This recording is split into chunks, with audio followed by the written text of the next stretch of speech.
नमस्ते, welcome to my channel. और आ गया है धनतेरस का त्यौहार, खुशियों भरा। और इसमें एक्साइटमेंट तो बहुत रहती है क्योंकि शॉपिंग भी खूब ढेर सारी करनी होती है।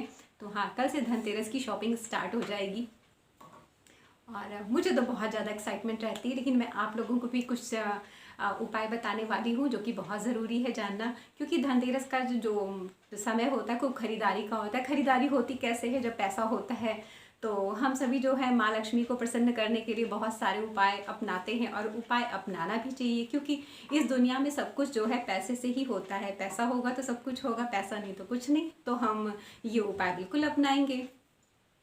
अगर आप चाहते हैं कि हमेशा आपका घर जो है पैसे रुपए हर चीज़ से संपन्न रहे, और सिर्फ पैसा रुपया ही नहीं चाहिए होता है, हम चाहते हैं कि हमारे परिवार में रिश्तों में भी बिल्कुल मिठास बनी रहे, गर्माहट रहे और सुख शांति रहे, सारी चीज़ें हम चाहते हैं। तो पैसे के साथ वो सारी चीज़ें कैसे आएँ, मैं आपको बताती हूँ।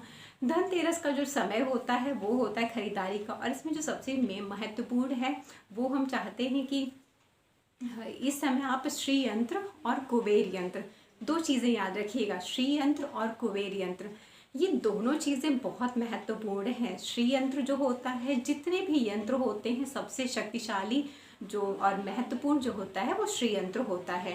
धनतेरस के मौके पर आपके यहाँ अगर माँ लक्ष्मी का श्री यंत्र पहले से है तो बहुत अच्छी बात है, उसकी फिर से आप पूजा अच्छे से करिएगा विधि विधान से। अगर नहीं है तो धनतेरस का ही वो समय इतना शुभ होता है कि आप धनतेरस श्री यंत्र और कुबेर यंत्र आप ज़रूर खरीदिएगा।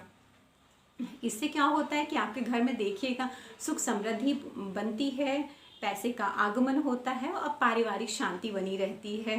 तो इससे करना कैसे है कि अगर आपने जो है शुभ मुहूर्त में, जैसे जिस समय हम लोग जाते हैं खरीदारी करने के लिए, तो आप श्री यंत्र कोई भी खरीदिए। आपको पूजा पाठ की दुकान से भी मिल जाएगा, या तो जो चांदी का लेना चाहे तो फिर आपको सोनार के यहाँ मिलेगा, तो कोई भी ले लीजिए, सब चलेगा।